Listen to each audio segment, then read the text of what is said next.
1959 and continuing over a period of more than 14 years, these musicians were heard on every hit record from Motown's Detroit era. For over 4 decades, they were the best-kept secret in the history of pop music. Then, in 2002, with the release of the movie Standing in the Shadows of Motown, everything changed. And suddenly, the group of musicians who had played on more #1 hit records than the Beach Boys, Rolling Stones, Elvis, and the Beatles combined, finally received their long-overdue recognition.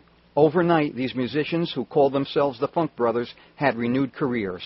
In this interview, I speak with Uriel Jones, one of the 3 original drumming members of the Funk Brothers band, collectively known as the Motown 3.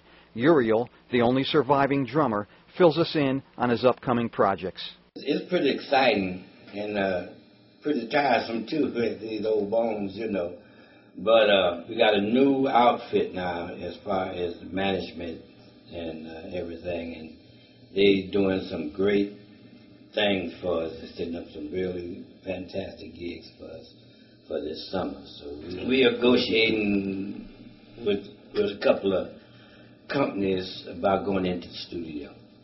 We want to go in the studio. You know, the people know us as the Funk Brothers and Motown thing, but we want to come out with some, you know, a little different. We don't want to stray too far away from the original sound, but we just want to do some original thing. Say like original Motown stuff for the Funk Brothers. Oh, that would be fantastic if that happens. Fantastic.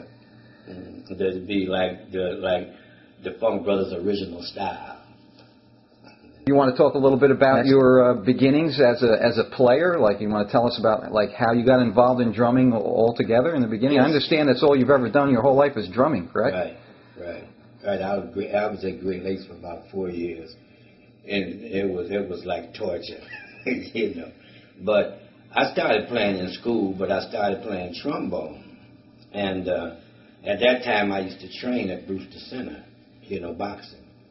And 'cause I used to love to box. So I had a real big problem because they was beating me up bad, you know, at the boxing. And I'd be coming to, you know, to class, my lip all swollen up, and I'd be trying to play trombone out the side of my mouth and stuff. So the teacher told me, said, now, look, this is not going to work. You either going to box or you're going to play music. So that's when I started playing drum, and that's when I started playing rhythm and blues, because I was strictly a jazz fanatic, you know.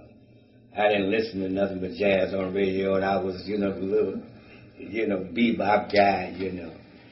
But still love it. And that's like all the Funk Brothers was jazz orientated, you know. Because when we were putting out all these hits at Motown, we really didn't realize what was going on, because when we listened to the radio, we would listen to the jazz station, you know. We didn't know nothing about all our tunes was on the radio being played, you see. It was a place in the East where I was living. It's a suburb of Detroit. They used to have jam sessions there every Saturday. All the big giants that came to Detroit to perform, they would always, Saturday evening, they would be at this jam session. And I was the house band there. And Earl Van Dyke came in one day to play organ, and I played with him. And, you know, right away we clicked. Yeah, we clicked, you know. And so, but actually between Earl and Marvin Gaye, that's how I came into Motown. And another thing that inspired me so great was when I first met Benny Benjamin and heard him play. You know, and that was, I don't know, it turned my whole thing around by playing drums. Really? Yeah.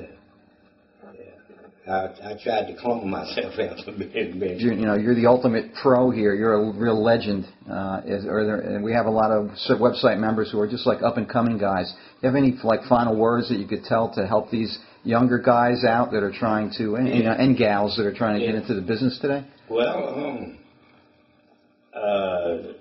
probably the only thing I could say is, if you intend on playing music and intend on making a livelihood out of it, you got to be sure that music is a thing that you got to love in order to be comfortable with it, because the worst thing in the world is, I believe, is worse than a factory job, is to try to play music and your heart is not in it. That's a very hard job. Anytime you play music and you're not enjoying it, that's worse than working in a foundry. You know, so you got to put your heart in the music, and not just you got to be a certain type of caliber of person too, in order to play music, to really make it too. You know, it's not just how good you can play, it's where your head is. You know, you got to be a person that can take, you know, somebody comes and take, hey, you're not doing this right.